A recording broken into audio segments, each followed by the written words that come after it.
Hello students, आज हम worksheet 2 के बारे में डिस्कस करेंगे। तो लास्ट वर्कशीट में हमारा चैप्टर 13 गति एवं समय के बारे में हमने थोड़ा सा पढ़ा था कि गति किसे कहते हैं, धीरे चलना, जल्दी चलना, एक समान गति, असमान गति, इन सब के बारे में हमने डिस्कस किया था। आज हम समय के बारे में पढ़ेंगे। समय की माप। हम सबको पता है हम समय कैसे देखते हैं, दीवार में लगी हुई घड़ी से, या हमने रिस्ट में, कलाई में जो घड़ी बांध रखी होती है वो देखा है। आपने अपने आसपास अलग अलग प्रकार की घड़ियां देखी होंगी। पुराने समय में जब घड़ी नहीं थी तब रेत का एक वॉच था, ग्लास वॉच, जिसमें रेत भरा होता था और उसको ऊपर नीचे कर दिया जाता था, तो उससे समय देखते थे। अगर आप जंतर मंतर गए होंगे तो जंतर मंतर दिल्ली में भी है और एक तरह का जंतर मंतर जयपुर में, राजस्थान में भी है।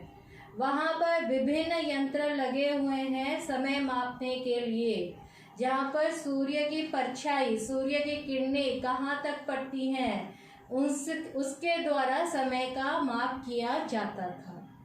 तो आज हम इस वर्कशीट में पढ़ेंगे। सबसे पहले हमें बताया गया है एक बच्चे के बारे में, रवि, जो बहुत समय अंतराल के बाद स्कूल जा रहा है, विद्यालय जा रहा है, और वो रेडी हो रहा है और बार बार दीवार घड़ी, जो आपके दीवार में जो गोल सी घड़ी लगी होती है, उसको देख रहा है कि उसे देर तो नहीं हो गई, कितना समय बच गया है और कितना समय लगेगा उसे स्कूल जाने के लिए। तो इस छोटे सी घटना को बताने के बाद आपसे कुछ प्रश्न पूछे गए हैं। प्रश्नों के उत्तर देने से पहले मैं बताना चाहती हूँ कि जो विभिन्न प्रकार की घड़ियाँ हम अपने आसपास देखते हैं वो ये 3 प्रकार की होती है। एक दीवार घड़ी। दीवार घड़ी में ज़रूरी नहीं है कि इसके नीचे ये पेंडुलम लगा हो। अगर पेंडुलम लगा होता है तो आपने पेंडुलम को साइड में हिलते हुए भी देखा होगा। उसके बाद एक मेज़ घड़ी। उसके बाद ऐसे जिसमें नंबर्स लिखे हुए आते हैं, अंक नंबर्स लिखे आते हैं, तो उसको अंक या डिजिटल घड़ी भी कहते हैं। उसके बाद आप जो कलाई पे, रिस्ट पे बांधते हो, वो वाली घड़ी, रिस्ट वॉच। अब आपसे जो प्रश्न पूछे गए हैं उनके उत्तर देखते हैं। रवि दीवार घड़ी में बार बार क्या देख रहा था? रवि दीवार घड़ी में बार बार समय देख रहा था। रवि और किस तरह से समय का पता लगा सकता है? रवि मेज घड़ी, अंक घड़ी से भी समय का पता लगा सकता था। अब है कि हमारी प्रकृति में बहुत सारी घटनाएं होती हैं जो एक निश्चित समय के बाद फिर से अपने आप को रिपीट करती है। जैसे हर दिन सुबह होना, हर दिन रात होना। फिर आपने देखा होगा मून को देखा होगा कि मून घटता जाता है, फिर अमावस्या होती है, फिर किस तरह से बढ़ता जाता है और फुल मून बन जाता है। तो ये सब आपने देखा होगा। ये सब एक निश्चित समय अंतराल में होता रहता है। और भी कई घटनाएं हैं।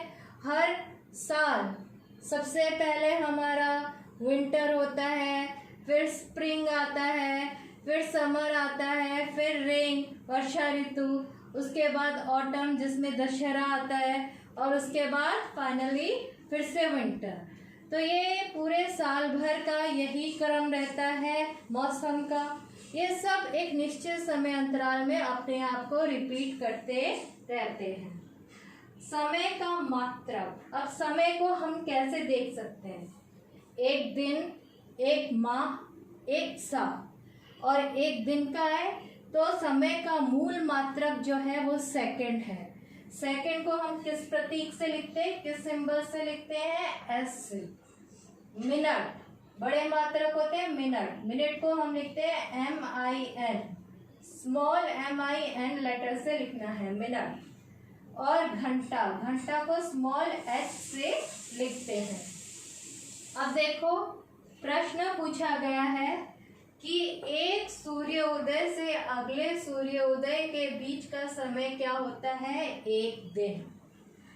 एक अमावस्या से अगली अमावस्या के बीच का समय एक माह कहलाता है। सूर्य की एक परिक्रमा पूरा करने में पृथ्वी द्वारा लिया गया समय एक साल कहलाता है। अब आते हैं आवृत्ति गति और आवर्त काल किसे कहते हैं। अभी हमने दीवार घड़ी देखी है और इस दीवार घड़ी में पेंडुलम आपने देखा है, वो ऐसे साइड में हिलती रहती है। ये जो है रिपीट हो रहा है, रिपीट हो रहा है, इसको हम कहते हैं आवृत्ति गति। ये बार बार दोहरा रहा है, वही सेम दूरी वो सेम समय में कर रहा है, तो इसको कहते हैं आवृत्ति गति। आप जब परेड करते हो तो ऐसे हाथों को भी हिलाते हो, ये भी आवृत्ति गति का ही उदाहरण है। झूले का आगे पीछे होना आवृत्ति गति है। उसके बाद पृथ्वी का सूर्य के चारों ओर गति करना आवृत्ति गति है। तो घड़ी के सुइयों के बारे में क्या कहोगे? घड़ी की सुइयां भी वैसे ही गोल गोल घूमती रहती है, ये भी आवृत्ति गति है। यानी कि वह गति जो एक निश्चित समय अंतराल पर स्वयं को दोहराती है, उसे हम क्या कहते हैं? आवृत्ति गति। अब आवृत्ति गति का सबसे अच्छा उदाहरण है सरल लोलक। अब ये सरल लोलक क्या होता है? एक लंबे धागे को आपने ऊपर से बांध दिया और इसके नीचे एक लोहे का गोल सा बॉल, छोटा सा गोल सा बॉल लोहे का बांध दिया, जिसको हम कहते हैं गोलक। अब इस गोलक को आप एक छोर पे ले जाइए और उसे छोड़ दीजिए, तो आप देखोगे जैसे ही आप ए को लेके गए और छोड़ा तो वो फिर से बी को आ जाएगा, बी से ए को जाएगा, फिर से बी को जाएगा, इस तरह वो चलता जाएगा।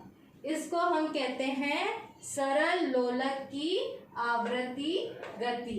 और ये लोहे के बॉल को हम कहते हैं गोलक, और इस पूरे को हम कहते हैं सरल लोलक।